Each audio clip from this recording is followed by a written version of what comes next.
রোববার রাতে রাজধানীর নীলক্ষেত পরিণত হয়েছিল রণক্ষেত্রে। ঢাকা বিশ্ববিদ্যালয় অধিভুক্ত ৭ কলেজের শিক্ষার্থীদের সাথে ঢাকা বিশ্ববিদ্যালয়ের শিক্ষার্থীদের ধাওয়া পাল্টা ধাওয়া, উইঠা পাটকেল নিক্ষেপ এর ঘটনা ঘটে। এতে আহত হয়েছে সাংবাদিকসহ অন্তত চারজন। বিজেপি ও পুলিশের প্রায় ৩.৫ ঘণ্টার চেষ্টায় রাত ২:৩০টার দিকে পরিস্থিতি নিয়ন্ত্রণে আসে।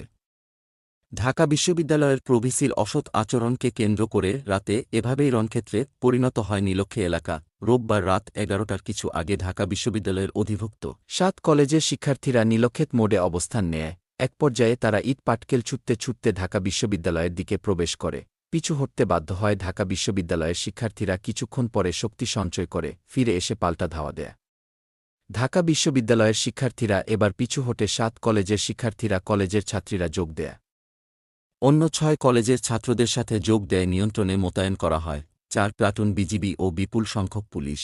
আইন শৃঙ্খলা রক্ষাকারী বাহিনী সদস্যদের মাঝে রেখেই চলে দুপক্ষের ধাওয়া পাল্টা ধাওয়া। শিক্ষার্থীদের ছত্রভঙ্গ করতে পুলিশ সাউন্ড গ্রেনেড ও টিয়ার গ্যাস ব্যবহার করে। এক পর্যায়ে ঘটনাস্থলে আসেন বৈষম্যবিরোধী ছাত্র আন্দোলনের আহ্বায়ক হাসব্যান্ড আবদুল্লাহ। প্রথমে নিজের বিশ্ববিদ্যালয়ের শিক্ষার্থীদের বোঝানোর চেষ্টা করেন, পরে পুলিশের সাথে ৭ কলেজের শিক্ষার্থীদের কাছে যাওয়ার চেষ্টা করলে টিয়ার গ্যাসের কারণে আর সামনে এগোতে পারেননি। সংঘর্ষের সময় নীলক্ষেত এলাকায় পুলিশের একটি গাড়িতে হামলা ও ভাঙচুর চালানো হয়।